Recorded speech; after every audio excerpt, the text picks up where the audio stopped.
Lizzie Borden took an axe, gave her mother 40 whacks.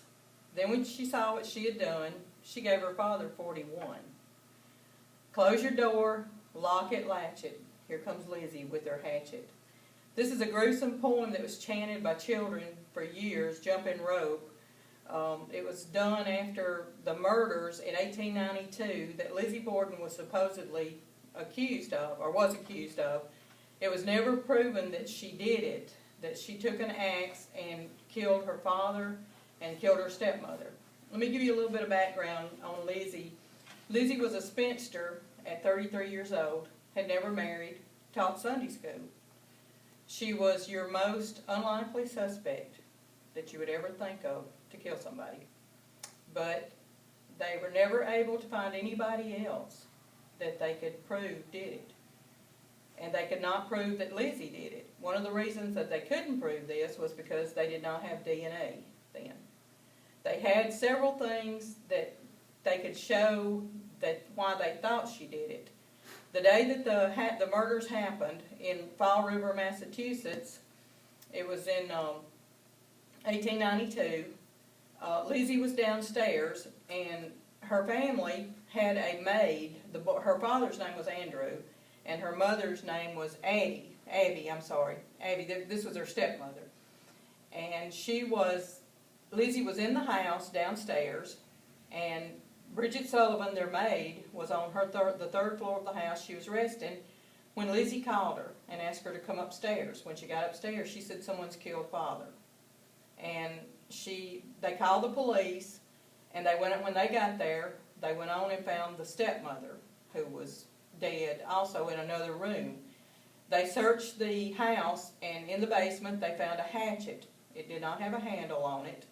And they also found a dress that had been burned in the fire. When they asked Lizzie about this, she explained that she'd gotten red paint, on the dress. And this was all of the evidence that they had. They looked into things that could have happened about Lizzie. Lizzie did not get along with her stepmother, Abby. Her mother had died when she was very young, and she did not like her stepmother. She would only address her as Ms. Borden. She never called her mother, she never called her Abby, and would only call her Ms. Borden. That was one of the things that when they started talking to people about, that people mentioned. They also looked around and could find no one that had seen anything. But they did arrest Lizzie, and they took her into jail, and they held her until the grand jury heard the evidence.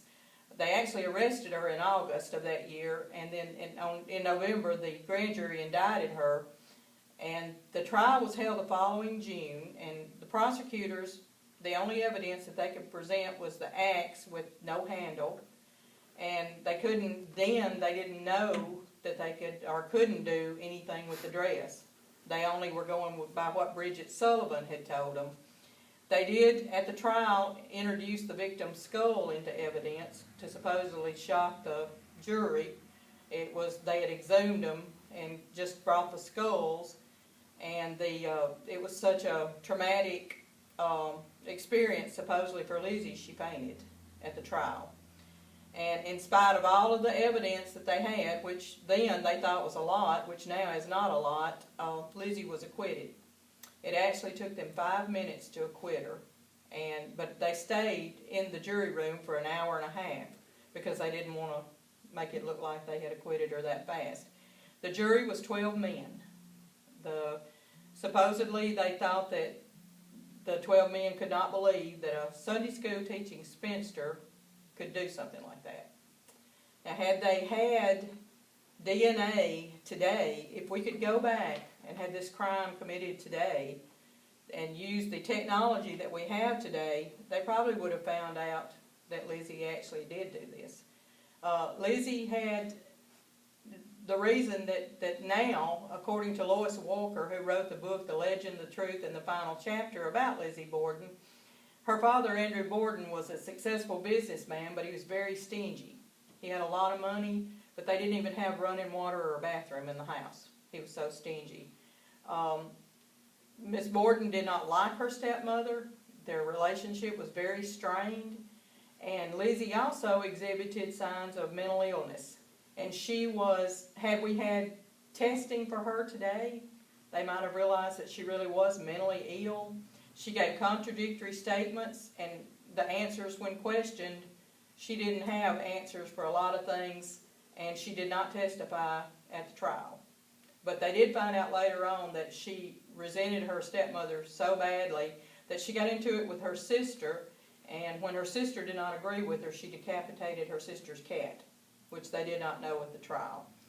But in conclusion, I just want to say that DNA, which was not available then, even if they did not have the axe handle, even if they could not get fingerprints, DNA is skin cells. DNA, anything that you touch, me touching this podium, anything, I'm leaving skin cells here. And our DNA is wherever we leave it, from our fingernails, from any kind of bodily fluids or anything, they can pick that up now. The DNA is so good, and the testing is so good. They could have probably tested and found blood residue on the axe itself without the handle. They probably could have got scraps from the stove. And in conclusion, I think that this proves that Lizzie probably killed her parents and got away with it. There were no other people to look at, and my thought is that the jury knew that she probably did it, but were very reluctant to convict this lady. But Lizzie did. She lived the rest of her life. She died when she was 66 years old, and that was in 1927 at the age of 66. She still lived in the town of Fall River, Massachusetts. You would have thought she would become a recluse. She did not. She attended church. She went out into the public, and she lived her life. So I think Lizzie was a murderer, and she got away with it. Thank you.